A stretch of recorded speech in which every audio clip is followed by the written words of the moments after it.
Greetings. It is very late tonight right now. I keep doing all these late night videos, but I gotta find the time somewhere, right? So this is going to be a two-part. Um, the first part, about 10 minutes, 8 minutes long or so. Second part, about the same. Had some major technical difficulties on the very end of this, so apologies, but hey, you don't stop. You keep moving and you keep going. I hope you enjoy the interview. Without any further delay, a conversation between mother and daughter, myself and my eldest daughter, Savannah. Peace and take care.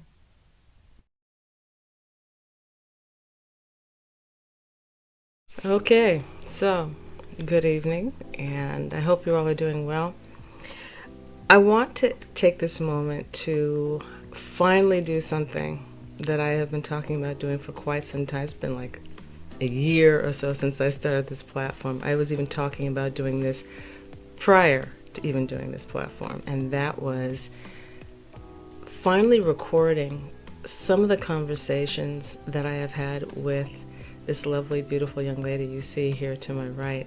This is my one of two of my favorite people on the planet. This is my eldest daughter, Savannah. And we have been talking like this probably since she was little.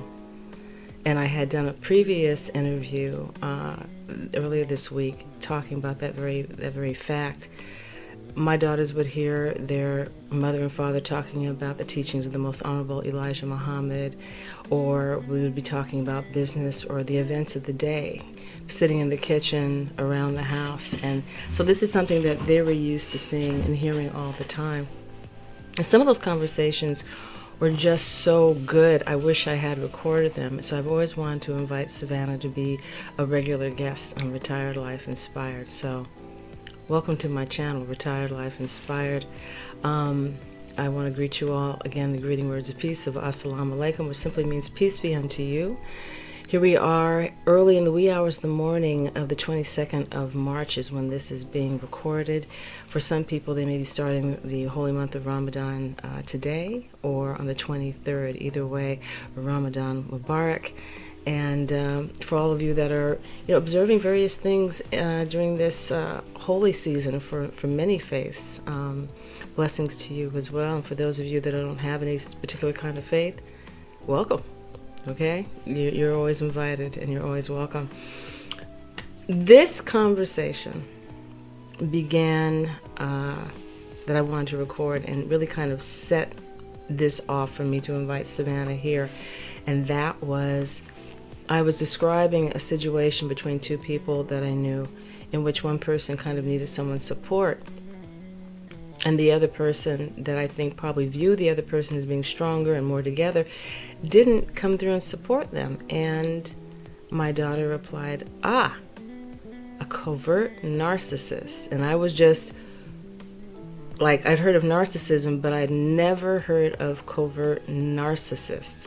And so if you could you kind of like, I'm going to dig up, while she's talking, I'm going to dig up some definitions of narcissism and covert narcissism and the difference between a narcissist and someone who has high self-esteem or they're just confident. That was something that intrigued me today. But Savannah, Retired Life Inspired people, Savannah, here she is. Hello. Oh wait, before you go any further, if you really want to get freaked out, Listen to us talk. listen to us talk. Close your eyes. You won't this know entire who's thing. speaking. You won't know who's talking. You won't know. Yeah. I promise you. Okay, go ahead. So it wasn't just the fact that she wouldn't give praise to the person or give support, because that's narcissism as a whole. It was more so I had learned also further things about this person that had always kind of got under my skin, and this was that final little thing that she, they, them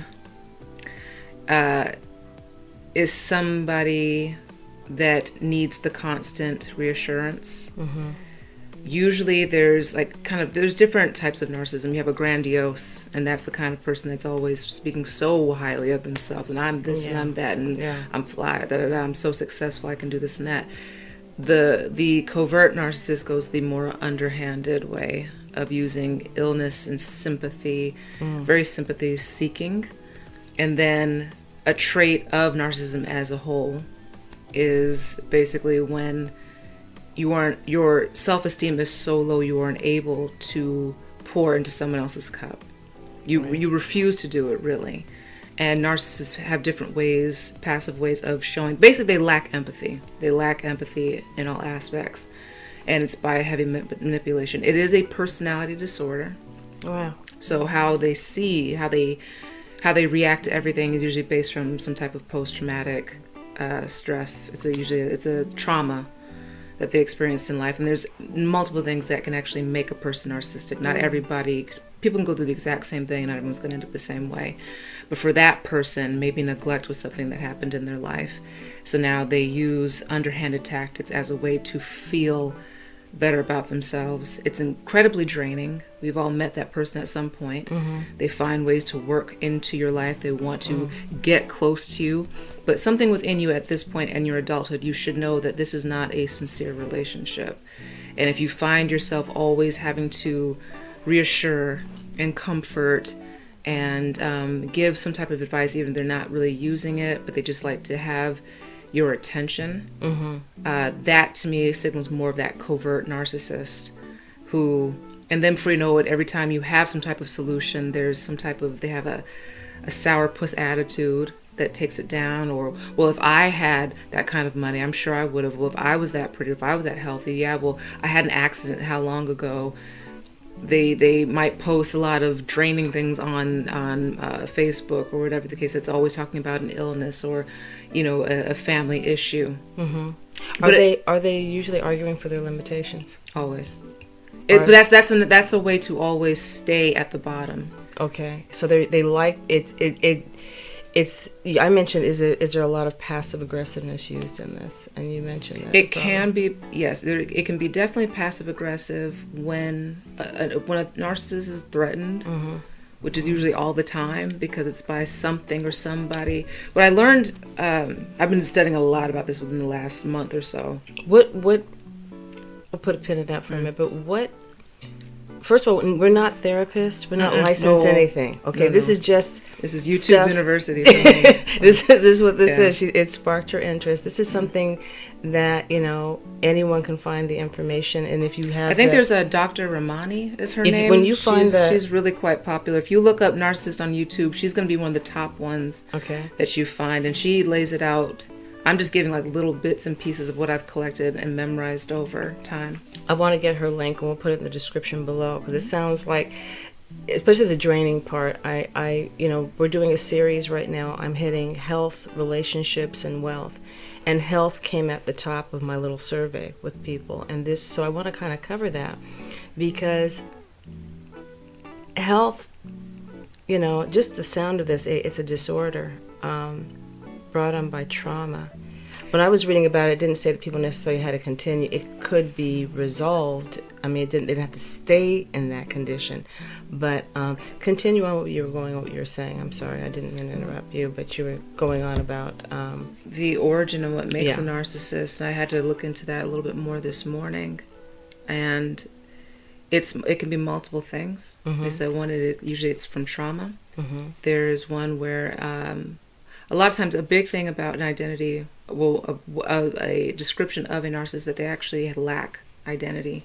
So you'll see them actually mirror you a lot. They copy a lot, but they try to one-up you when they copy. They hate themselves.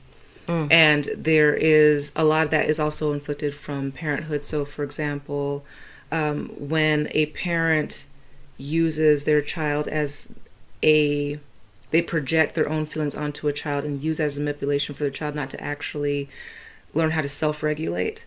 Okay. For Dr. Ramani used an example of saying, child says, I'm sad. And then the parent says, well, don't be sad, because if you're sad, then that makes me sad. That actually now affects the child in a way to where, well, my feelings are linked to yours, and whatever I do has an effect on you. It takes away the ownership of your own feelings. Would that person now start to feel responsible? Yes. That child feel responsible and narcissists for are that heavy.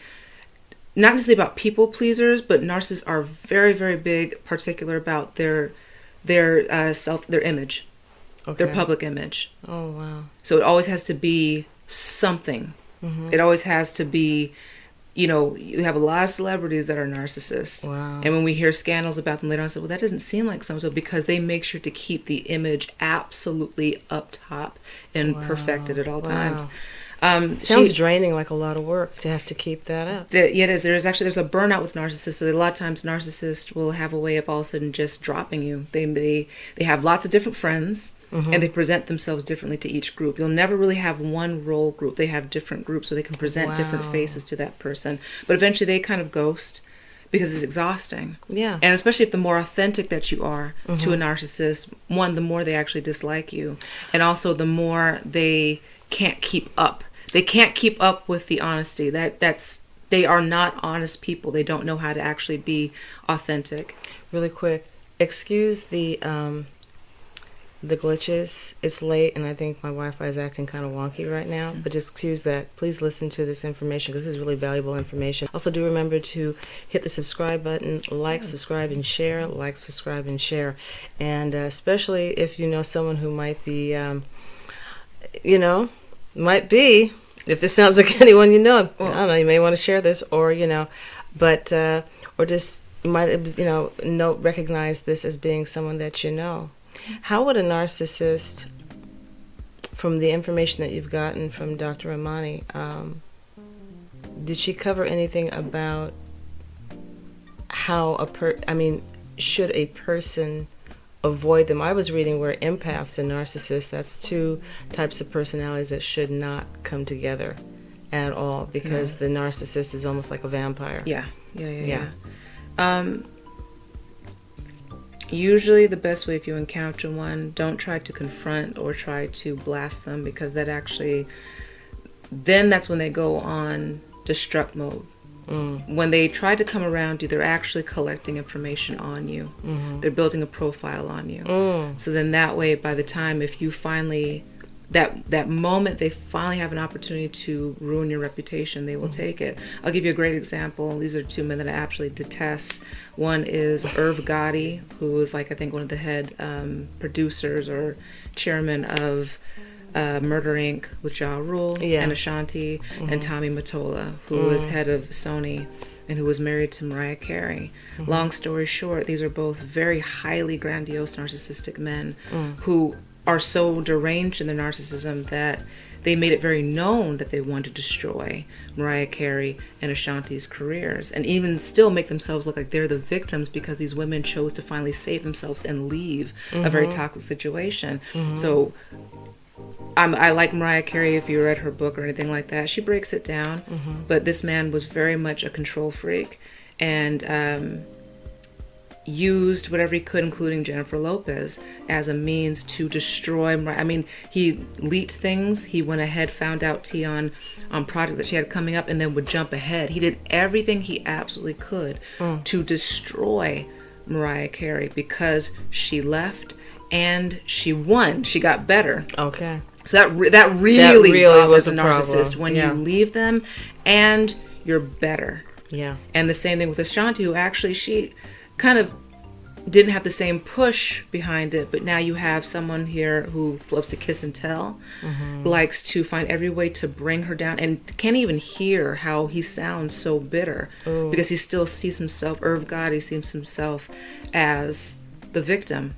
A truly deranged, dangerous narcissist, I said, they lack empathy, and they do not see the problem with their behavior. However, do not do what they've done back to them. Don't give it back to them. So they do recognize there's something wrong with it. Yes. But I do feel there's a certain derangement after a while with a narcissist.